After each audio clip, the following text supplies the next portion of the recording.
Գյորջյան Կասկադ 60 ամիս փուլային վճարում բազմաթիվ առավելություններ։ Էլի եթե համեմատել ունենք, սիրում են խոսել համեմատելու մասին։ Իսկ նաև մենք էս էլ պետք է հաշվի առնենք, հարգելի գործընկերներ, 2018 թվականի համեմատ թոշակառուների թիվը Հայաստանի Հանրապետությունում աճել է 106,697 մարդով, 19%-ով։ Ընդ որում, ես ուզում եմ, ինչի եմ գոհ նաև մեր աշխատանքից, որտեղ 2018 թվականի հունվարին Հայաստանի Հանրապետությունում թոշակառուների թիվը ավելի է եղել, քան աշխատողների թիվը։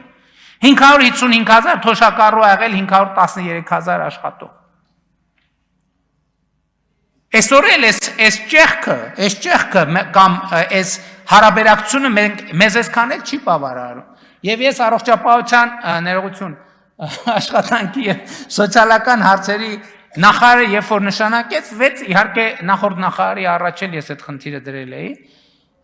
Ես խնդիր եմ դրել, որ մեզ համար եւ դա նաեւ մեր նոր տնտեսական քաղաքականության հիմքերից պետք է լինի, թոշակառուների տնտեսական ակտիվացումը պետք է լինի մեր առաջնահերթ ծրագրերից մեկը։ Ես հիմա մի միտք եմ ուզում ասեմ, որով ես տարվել եմ վերջին ամիսներին, այդ թվում ուսումնասիրելով շատ հաջող բիզնես միջազգային բիզնես բրենդների ծագման պատմությունը։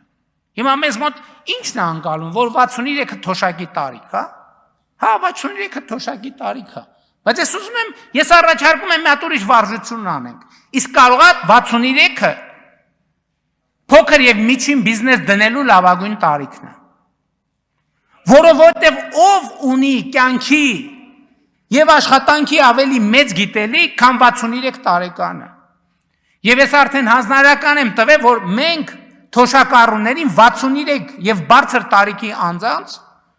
աջակցության, տնտեսական աջակցության ծրագրեր ունենանք։ Որովհետև հարգելի գործընկերներ, 21-րդ դարում 63-ը ինչ տարիք է, ով կարա ասի։ 65-ը ինչ տարիք է, 70-ը ինչ տարիք է, 75-ը ինչ տարիք է։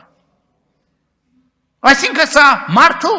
մենք պետք է այդ բանը, այդ մտածողությունից էլ դուրս գանք, որ թոշակառու վերջ ավարտվեց, ոչ, 63 տարեկանում կյանքը չի ավարտում, 63 տարեկանում կյանքը սկսում է։ Եվ մենք մեր թոշակառուների կամ մեր ավագ սերնդի ասենք, մարդկանց կյանքը փոխելու ռազմավարություն պետք է որդեգրենք, այդ թվում կադաստրի կոմիտեն շատ կարևոր մի նախաձեռնությամբ է հանդես գալիս, հակադարձ հիպոթեկի ծրագիրը, որը շատ կարևոր մի բան է։ Մենք չենք ասում, հարգելի գործընկերներ, եկեք առերեսվենք, մենք տենց բաների մասին չենք խոսում։ Մենք մի հատ դրել ենք ազգային ավանդույթ ու մնացել ենք դրա այդ վերնագրի տակ։ 63 տարեկան մարդը, երբ որ մնում է 63 տարեկան մարդու համար, մենք պետք է ստեղծենք լիարժեք ինքնուրույն կյանք, լիարժեք ինքնուրույն կյանքով ապրելու հնարավորություն։ Որովհետև երբ որ մարդը տնտեսապես պասիվանում է եւ մնում է տանը, այդ իր համար է խնդրեմ։ Բայց իր ընտանիքի մնացած հատվածի համար էլ է խնդրեմ։ Այդ հա շատ լավ մենք տենց ասում ենք, ասում ենք, խոսում ենք, կենացենք, խմում եւ այլն, բայց մենք մեր խնդիրները պետք է տեսնենք։